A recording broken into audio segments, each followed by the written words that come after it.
안녕하세요. 소리의 가치입니다. 구독과 좋아요, 알림 설정 부탁드려요. 오늘의 사연 시작할게요.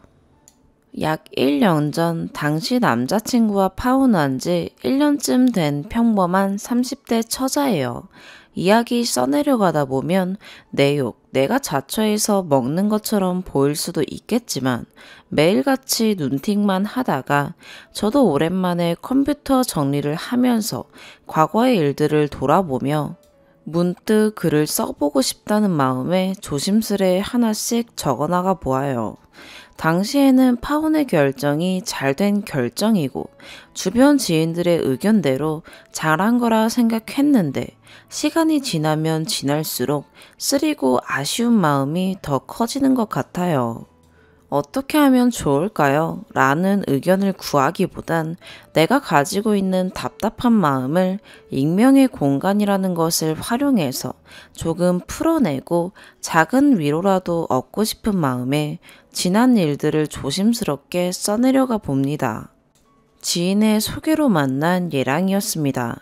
같은 지역이라지만 차로 40여 분 남짓으로 거리에 살면서 알콩달콩 연애를 시작했습니다.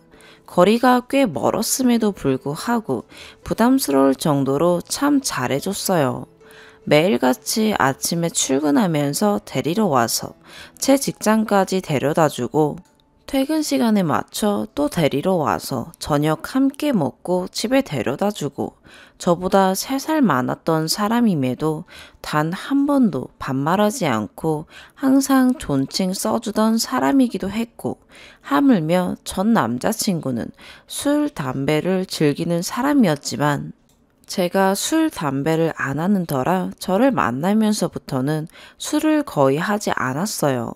단 필요에 따라 허락을 구하고 마시겠다고 이야기했어요. 제가 냄새에 민감해서 담배의 경우 노력은 해보겠지만 바로 끊는다고 약속은 못하고 줄이도록 하겠다라고 하면서 전자담배로 바꾸더라고요. 그리고 함께 있을 때는 전자담배 거의 안 하고 숨어서 피우다시피 하고 가능한 앞에서 그런 모습 안 보여주려고 노력했었던 것들이 기억에 참 많이 남네요. 그런 꾸밈 없고 그런 노력이 참 보기 좋아 만남을 지속적으로 이어갔어요. 필요에 따라 술자리, 회식 자리를 가면 시시때때로 문자로 이야기해주면서 지금은 뭘 먹고 있고 술은 얼마나 마셨고 등등 다 이야기해주던 사람이었습니다. 그리고 제가 아프다면 회사 중간에 나와서 약과 죽을 사서 저희 회사로 가져다 주기도 했어요. 서로의 직장은 차로 10분 내외 거리로 멀지 않은 곳에 있었거든요. 하루 심하게 아팠던 날에는 병원에 데리고 가서 저는 비타민 링거 등 맞게 하면서 자기는 노트북 들고 와서 제 옆에서 지켜봐주며 일하기도 했던 그런 자상한 남자였어요. 그리고 저에겐 동생 2명이 있는데 동생들을 따로 만나서 함께 이야기도 하고 밥도 사주고 하물며 동생들이 아직 취업 준비생이라 고민도 함께 나눠주고 배려심 많은 남자였어요. 얘랑 직업 특성상 해외 출장이 많았는데 항상 저와 제 동생들 그리고 저희 부모님 것까지 알뜰살뜰 선물을 항상 잊지 않고 챙겨다 주던 사람이었어요. 전 생각해보니 그간 연애를 하면서 전 예랑이에게 준 선물이라고는 3만 원 옷 한 벌이 전부였네요. 하다못해 밥 한 끼를 먹어도 자기가 먹고 싶은 거 단 한 번도 말한 적이 없던 사람이었어요. 다 제 위주였고 자기가 좋아하지 않을 만한 것들도 제가 좋다면 좋다고 하는 순수한 사람이었어요. 그렇게 자상함에 이끌렸고 둘이 결혼을 약속하고 행복한 미래를 꿈꾸었는데 한순간의 일로 파혼이 되어버렸습니다. 전 예랑과 그렇게 연애하고 결혼 준비를 시작하면서 예랑이와 교제하기 전에 만났던 전 남자친구 A에게 연락이 오면서부터 모든 게 꼬이기 시작했네요. 물론 행동을 제가 잘했어야 했었지만 당시 자상하게 대해주던 전 예랑이의 이해와 배려가 어느 순간 권리처럼 느껴졌는지 당시에는 몰랐는데 시간이 지나 돌이켜보니 변해있던 제가 있었던 것 같더군요. 자연스레 자주 연락을 하게 되고 편하게 차 한 잔, 식사로 시작했었던 것들이 잦아지면서 몇 번을 전 예랑이에게 말하지 않은 채 만났어요. 물론 무슨 일이 있었던 건 아니고요. 전 예랑과 A의 비교를 굳이 해본다면 전 예랑은 자상함과 배려가 많은 사람이지만 조금은 남자다움이 부족하다고 느꼈던 부분들이 있었고 A라는 사람은 배려와 이해는 부족했지만 남자다움의 성격이 좀 더 컸던 사람이었었죠. 전 예랑은 패션이든 뭐든 꾸미는 것도 전혀 몰랐던 사람이에요. 그냥 평범한 넥타이 부대였어요. 제가 미용실도 데려가서 머리 이렇게 저렇게 알려주기도 하고 쇼핑도 같이 가서 옷도 골라주기도 했어요. 물론 전 예랑이가 직접 샀지만 전 골라주기만 했고요. 그 흔한 걸그룹 이름도 잘 모르는 세상 물정 모르는 사람이었네요. 반면 A는 정반대였어요. 꾸미는 거 좋아하고 이런저런 세상 지식 박식하다 보일 만큼 자기는 많은 걸 알고 있다고 말하는 사람이었고 소위 말하는 요즘 트렌드를 잘 알고 있는 사람이라 대화의 주제거리도 많았어요. 그리고 경제적 조건상으로도 따지고 보면 전 얘랑은 전문 직장인 또래들보다 높은 연봉자에 A라는 사람은 사람이라고 한다지만 일정치 않은 수입을 가진 사람으로 겉만 놓고 보면 사업하는 사람과 직장인이라는 차이가 있지만 전 얘랑이 훨씬 안정적이기도 했어요. 여튼 여차저차 해서 그 사실을 얘랑이가 알게 됐고 모른 척 넘어가줬어요. 전의 일이고 과거는 중요한 게 아니라 앞으로가 더 중요하니 더 실수하지 말자라는 식의 말과 혹여나 만나게 된다고 한들 이야기하고 만나면 오해가 없을 텐데 숨기는 듯 만나니 오해할 수밖에 없다고 하면서요. 그렇게 해서 처음은 넘어가게 되었습니다. 얘랑이 성격은 자기가 이해하기 힘든 일이 있거나 그러면 다투기보단 자기가 한 번 더 생각하고 조용히 자기가 삭히는 성격이에요. 그렇다고 마음에 담아두는 건 아니고요. 그 와중에 저에게 술 마시겠다고 허락받고 자기 혼자 술 몇 잔 하면서 조금 올라온 취기에 서운했다. 이제 서운했다고 말했으니까 괜찮다. 내가 더 당신을 사랑하니 이해해야지.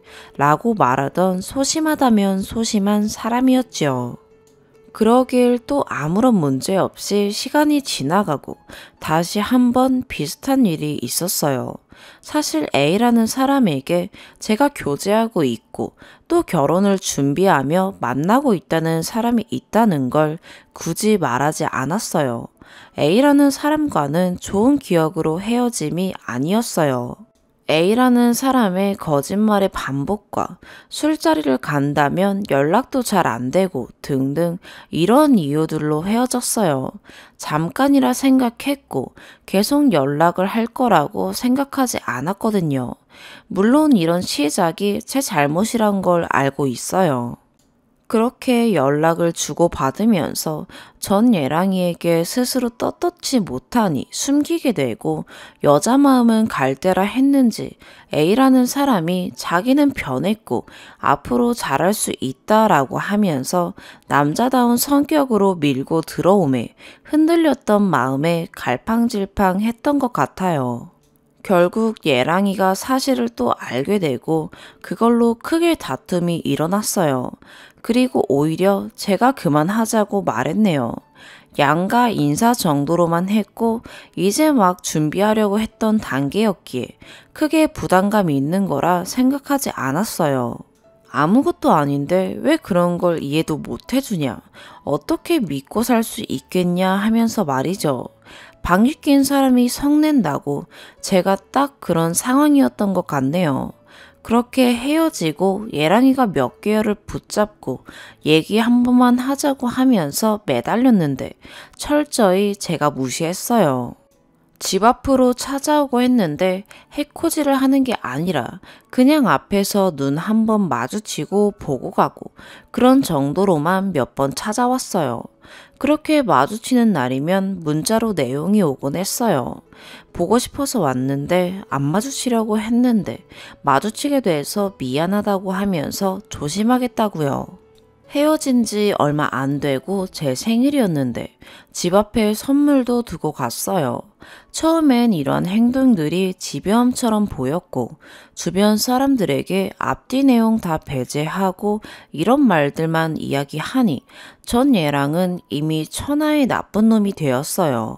사람들은 잘했다고 해주기에 내가 참 잘 헤어졌다는 생각을 하면서 마음을 추스리고 A라는 사람에게 다시 마음을 주며 새로이 만났습니다. 그 사실을 알았는지 몰랐는지 그 이후 어느 순간부터는 전 얘랑이 찾아오지도 않고 그냥 조용히 그렇게 지나가는 듯 보였네요. 그렇게 또다시 웃는 날이 오는 건가 하고 지내던 시기에 개버릇 남 못 준다고 A라는 사람의 옛 모습이 하나씩 나오더라고요.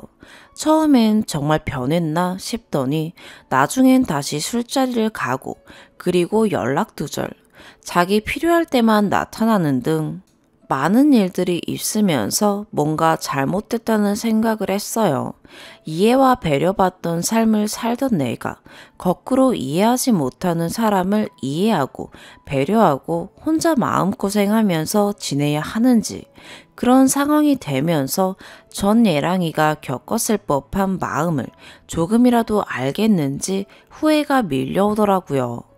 헌데 이미 그렇게 매정하게 제가 떠났던 것이기에 다시 되돌릴 수는 없고 다시 되돌릴 수 있다고 하더라도 자존심이라는 것 때문에 먼저 다가가기도 어렵고 그렇게 여러 가지 교차하는 힘든 마음에 하루하루를 보내고 있네요. 물론 A라는 사람하고는 끝낸 상태에서 말이지요.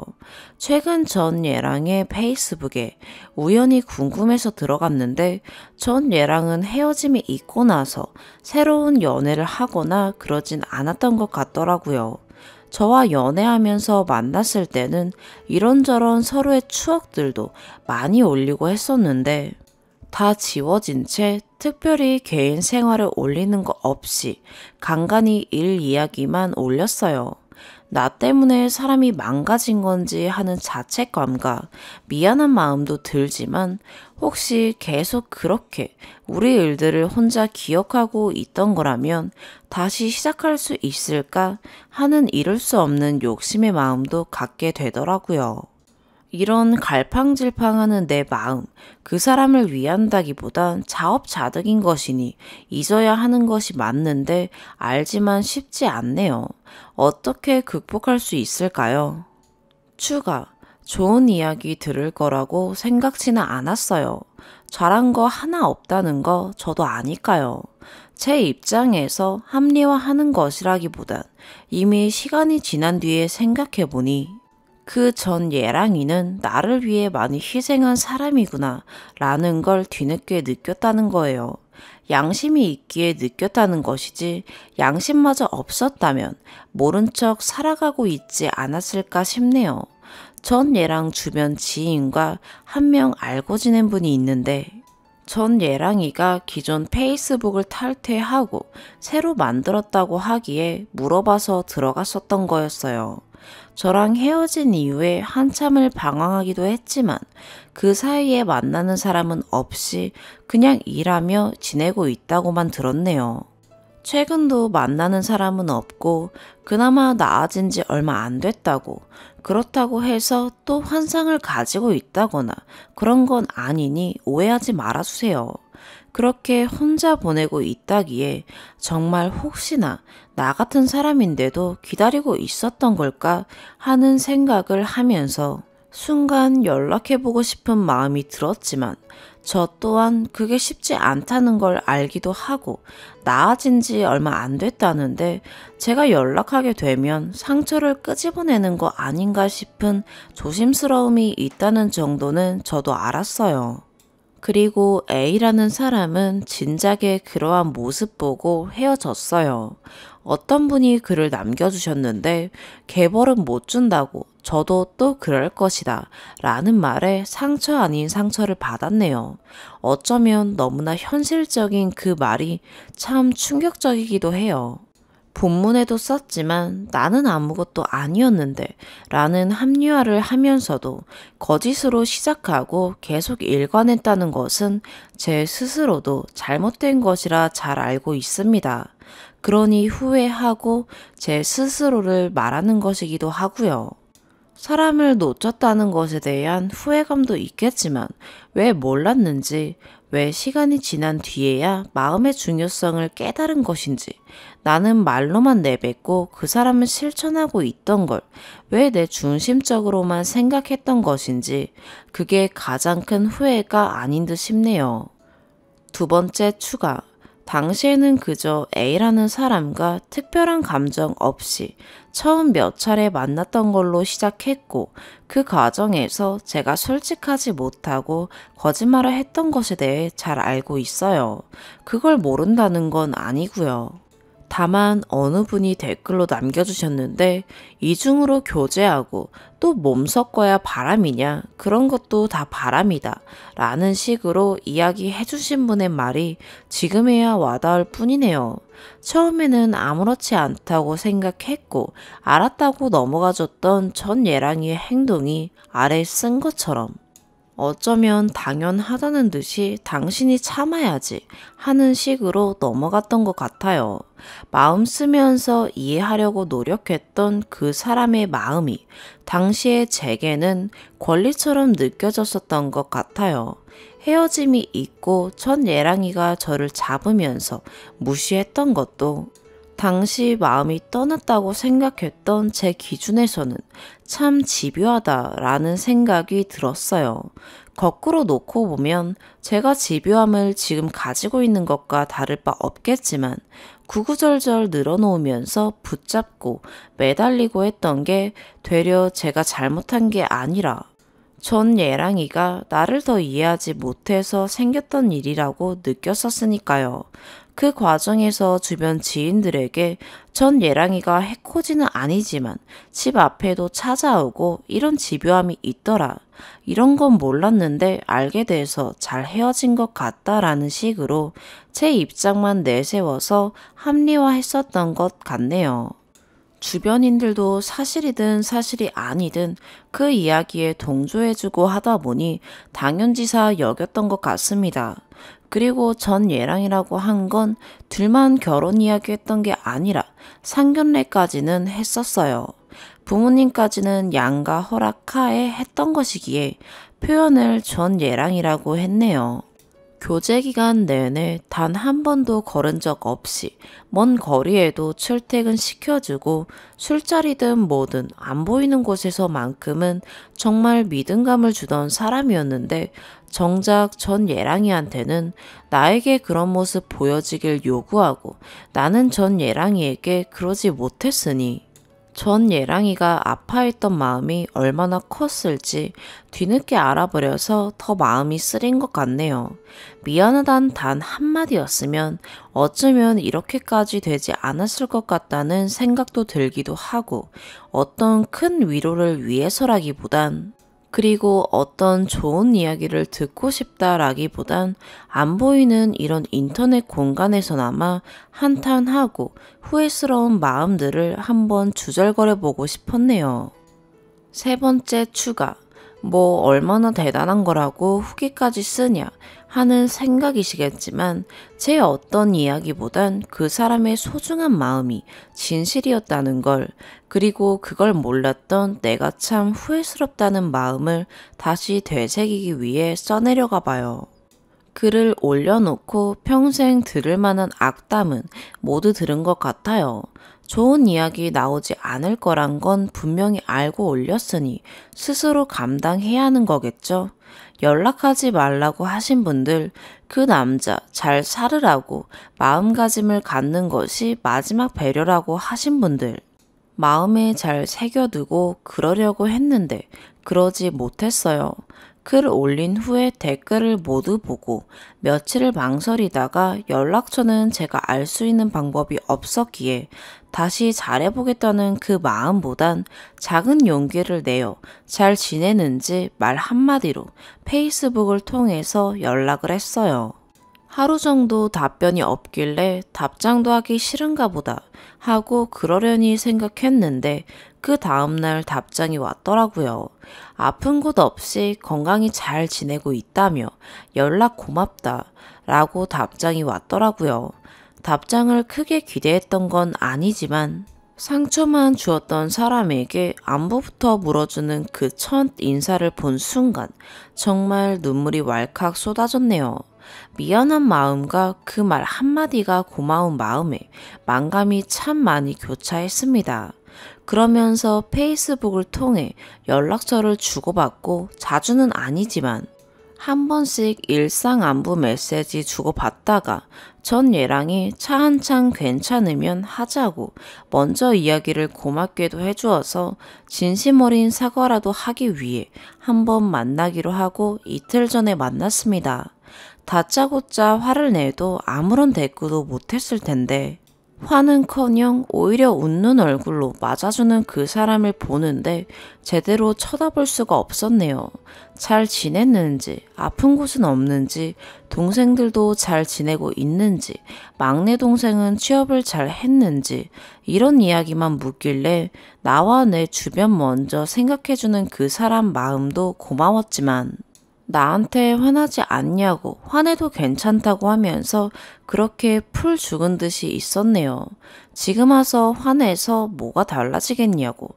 그렇게 헤어지고 나서 많은 시간을 힘들어도 했고 얼매여 있었는데 지금은 많이 괜찮아졌다고 하더라고요. 처음엔 나도 미웠고 주변인들도 다 미웠지만 시간이 지나고 나서 생각해보니 서로가 살아왔던 방식이 달랐을 건데 오히려 제가 살아왔던 방식을 이해하지 못했던 자기가 미안하다며 말하더라고요. 그 말을 듣는데 아무 말 없이 눈물만 흘렸네요. 그렇게 고개 숙인 모습을 보더니 귀 죽지 말라고 당당했던 제 모습이 아름다웠지 그런 풀 죽어 있는 모습은 제 모습이 아니라며 오히려 더 웃어줬습니다. 그렇게 헤어지고 난 후에 제가 주변 지인들에게 했었던 이야기들에 자기는 아니라며 사람들과 대화하려 했지만 결국 그 대화마저도 하지 못하고 결국 그렇게 혼자가 되었다는 생각에 사람에 대한 배신감으로 세상을 떠나겠다는 다짐도 했지만 말처럼 쉽지도 않다고 하더라고요. 하루가 고통이었고 하루가 1년이었고 10년이었다는 그 말에 마음이 많이 무거웠습니다. 그리고 더 지난 과거 이야기는 하고 싶지 않다고 하면서 어차피 지난 일들 이야기 꺼내봐야 저도 불편하지 않겠냐 하면서 더 지난 일을 말하지 않았네요. 그렇게 일상의 대화가 오고 가고 헤어지려는 순간 작은 상자 하나를 주더라고요. 집에 가서 보라면서 언젠간 주고 싶었다고요. 그렇게 그 사람이 주는 상자를 건네받고 종종 연락해도 괜찮냐며 물어보면서 괜찮다는 그 사람의 말과 미안했다는 제 마음에 진심이 담긴 사과와 함께 헤어졌습니다. 헤어지고 나서 상자를 열어보고 또 눈물을 흘렸네요. 교제하면서 서로 함께 즐겼던 추억거리가 담긴 상자였어요. 함께 봤던 영화 티켓부터 만나면서 제가 낙서했던 종이까지 함께 소풍 갔을 때 샀던 작은 소품들까지 하나하나 다 들어있었어요. 그리곤 작은 수첩이 3개 있었는데 헤어지고 난 후 썼었던 일기장 같았어요. 깨알 같은 글씨로 쓴 일기장을 보고 어떤 마음이었을지 생각하니 정말 마음이 아팠습니다.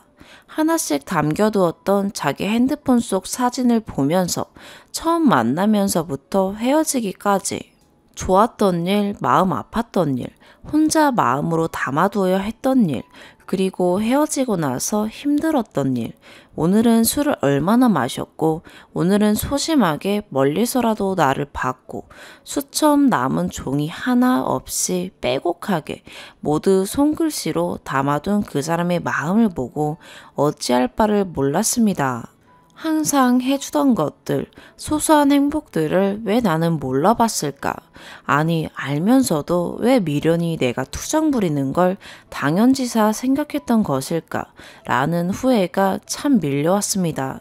작년 여름까지 써내려갔던 일기였고, 올 봄 이후에는 글이 없길래 그때 마음을 많이 정리했구나 싶었습니다. 생각해보니 처음 만난 기념일을 마지막으로 더 이상 쓰지 않았더라고요.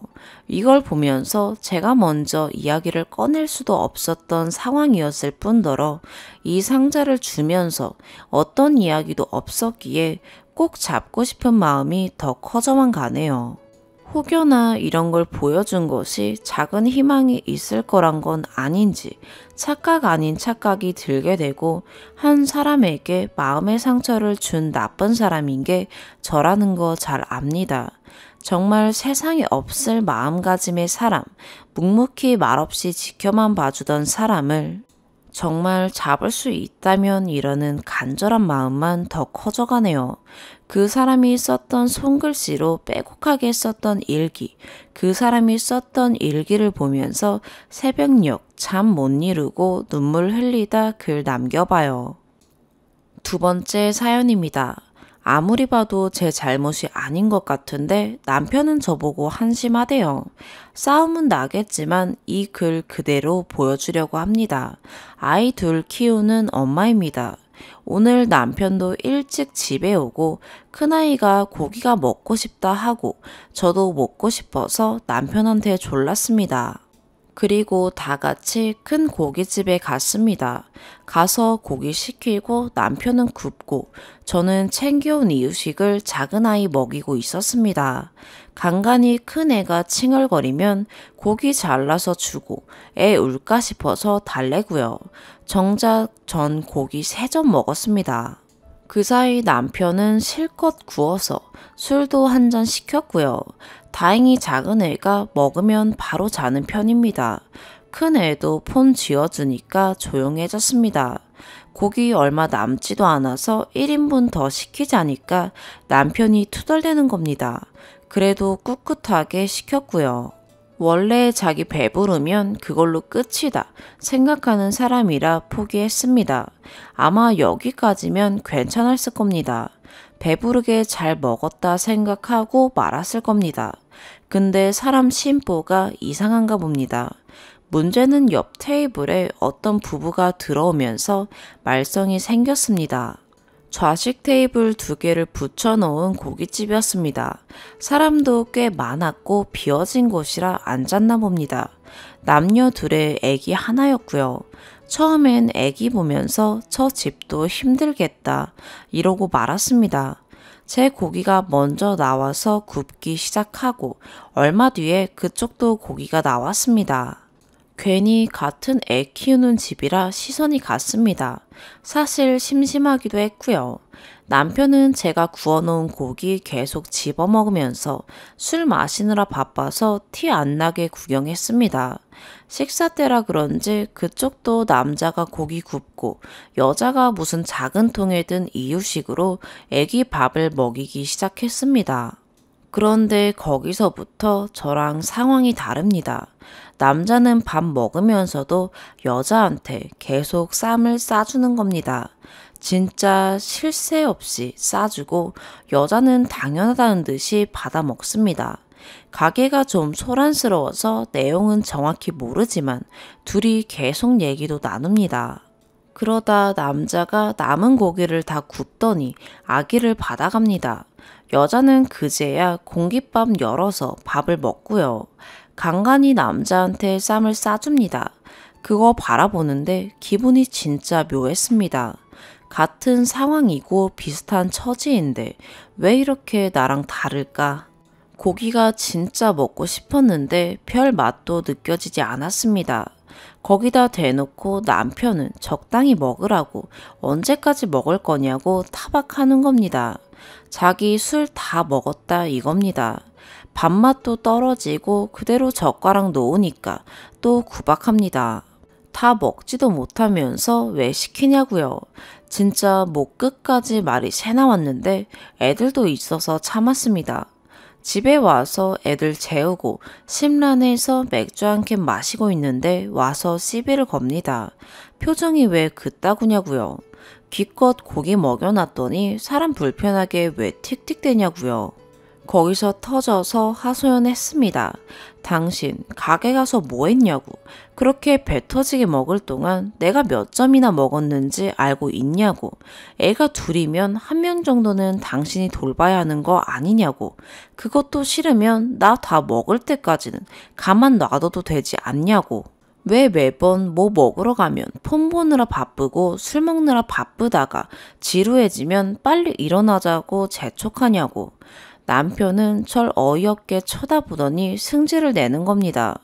얼굴이 시뻘개져서는 기껏 생각해서 귀찮아도 좋은데 데려가 줬더니 고마워하지는 못할 망정 배가 불렀다고요. 제가 옆에 테이블 봤냐고. 거긴 남자가 계속 쌈 싸주더라. 못 먹는 거 뻔히 아니까 챙겨주더라. 당신은 그런 거 해봤냐? 라고 하니까 지 밥 지가 못 먹는 건 등신 아니냐며 저보고 애냐고 물어보는 겁니다. 왜 다른 집이랑 비교하냐며. 그럼 자기도 비교하겠다며 그 여자 못 봤냐고. 애 낳고도 그리 날씬하더라. 너는 뭐냐? 라는 겁니다. 전 쌈 한 번 싸준 적 있냐고 했고요. 그 여자가 마르긴 했지만 저 그리 뚱뚱하지 않습니다. 저 아직 50대 몸무게 유지하고 있습니다. 그리고 저 먹을 때 쌈 몇 번 싸주다가 낯간지럽게 치워라 해서 이제는 안 주고 있습니다. 제가 큰 걸 바랬나요? 정 애 보기 싫으면 같이 대화라도 하면서 놀자니까 제가 먹는 게 너무 느리다 합니다. 당연히 느리겠죠. 자기는 제가 애 먹일 동안 실컷 다 먹은 후니까요. 끝까지 저보고 욕심 많은 년이라고 배가 쳐 불렀다고 합니다. 자기가 고기를 구워라 시켰냐, 쌈을 싸달라고 했냐, 지 혼자 다 먹지도 못할 거 꾸역꾸역 시켜 먹고 살만 쪘다면서. 다시는 고깃집 데려가나 보자고 문 쾅 닫고 들어갔습니다. 항상 이랬습니다. 서운해서 말하면 잔소리한다고 듣기 싫다 하고 싫은 말하면 그대로 피해버리고 더 화를 냅니다. 조곤조곤 설명도 해보고 울기도 해보고 화를 내도 끝까지 제가 못된 년입니다. 그렇게 혼자 식탁에 앉아서 곰곰이 생각을 했습니다. 내가 나쁜 걸까? 내가 욕심을 부리는 걸까? 하지만 아무리 생각해도 아닌 것 같습니다. 근데 남편 말 중에도 맞는 건 있습니다. 그 부부가 오지 않았다면 전 혼자 고기 잘 구워 먹고 배부르다. 기분 좋다 하고 집에 왔을 것 같습니다. 진짜 서럽습니다. 생각해보니 결혼하기 전에 내가 꿈꾸는 가족은 이런 게 아니었는데 저도 오손도손 대화하고 서로 입에 넣어주고 이런 걸 꿈꿨던 것 같은데 어느새 너무 많은 게 달라진 것 같습니다. 생각해보니 남과 비교한 것도 잘못된 것 같은데 기껏 기분 좋게 외식하고 온 남편이 제가 틱틱댄 걸 보면 화가 날 수도 있는 것 같은데 이상하게 서럽습니다. 제가 잘못했다면 남편에게 사과하려고 합니다. 반대라면 제 입장을 이해시켜주고 싶습니다. 저도 고기에 술 먹을 줄 아는데 말이죠. 추가. 우선 글은 남편에게 보여줬어요. 계속 대면대면하다 오후 늦지막히 보여줬어요. 뭐냐고 묻길래 그냥 읽어봐라 했고요. 그렇게 한참 읽던 남편 얼굴이 점점 벌개지길래 또 화를 내겠구나 생각했어요. 어제 맥주 마시며 생각나는 대로 막 써내려간 탓인지 글 중에 처먹는다라는 표현이 있었네요. 남편은 그거 보고 이게 할 소리냐며 성질을 냈어요. 그래서 그것만 보지 말고 달린 댓글들을 보라고 했더니 다 쓸데없다며 꼴도 보기 싫다고 밖으로 나가버렸어요. 그래서 남편 핸드폰으로 주소를 보내놨어요. 한번 읽어는 보라고. 답변도 없고 연락도 없고 해서 어느 정도 포기하고 있었는데 몇 시간 뒤에 전화가 왔네요. 받으니까 꽤 시끄러웠어요. 이미 술은 잔뜩 취했고요. 대충 읽어봤다. 아무리 그래도 욕 먹이니까 좋냐. 그놈의 쌈이 뭐라고 겨우 먹는 걸로 이러냐. 알았다. 다음에 싸주겠다. 네 말이 맞다. 미안하다. 이러다가 다시 화내다가 또 비꼬다가 미안하다 했다가 더 뭐라 했는데 잘 안 들렸어요. 남편 술버릇이 아무 말이나 하는 거예요. 어차피 내일 기억도 못할 일이라 잠자코 듣고만 있었더니 그냥 끊어버리네요. 그래도 댓글을 어느 정도 읽어보긴 한 것 같아서 다행이라 생각해요. 조만간 맨정신일 때 다시 대화 나눠보려고요. 전화 끊고 집안일 대충 해두고 앉아서 댓글들 하나하나 읽어보기 시작했어요. 조금 이상했어요. 남편이 내가 서운한 게 이상한 거다 하니까 조언을 얻고 싶어 올린 글인데 이렇게 많은 분들이 같이 화내주실지 몰랐어요. 식당에서도 집에서 싸우면서도 아까 전화 받으면서도 괜찮았는데 오히려 댓글 읽으면서는 오랜만에 울어봤네요. 지금 속이 다 시원해요. 정말로 감사드려요. 지금은 작은 애 때문에 어쩔 수 없지만 조금 게을 수만 차면 다시 일을 시작하려고 해요. 그래야 할 것 같아요. 그리고 애를 맡기라 하는데 큰애가 아빠한테 가기 싫어해요. 작은 애는 하도 손길이 거칠어서 제가 불안해서 못 맡겼어요. 이제는 그 마음 좀 내려놓고 작은 애라도 챙기게 해볼게요. 그리고 결혼 전에는 이 정도까진 아닌 사람이었어요. 좀 무뚝뚝하고 쌈 다정하게 안 먹여줘도 익은 고기는 항상 제 앞에 먼저 덜어주곤 했어요. 점차 바뀌다 오히려 제가 점점 길들여진 것 같아요. 데려가 줬다. 이 말 많은 분들이 말씀하셨는데 전 조금 충격을 받았어요. 그건 서운하지도 않고 정말 아무 생각이 안 들었거든요. 은연중에 관계가 보였던 거였네요. 다들 답답해 하시는데 당장 속 시원한 얘기가 없어서 죄송해요. 그냥 앞으로 제가 제 자신을 좀 더 챙길게요. 항상 셋째까지 낳자고 하는데 그건 절대 못하겠고 빨리 다시 직장 구해서 애들 키우며 앞으로 어떻게 살지 계획을 짜봐야겠어요. 다음 주말엔 무슨 소리를 듣던 애들 맡기고 혼자 외식하고 올래요. 여러 말씀 남겨주셔서 정말로 감사해요. 제가 몰랐던 얘기가 정말 많았어요. 진짜 감사합니다.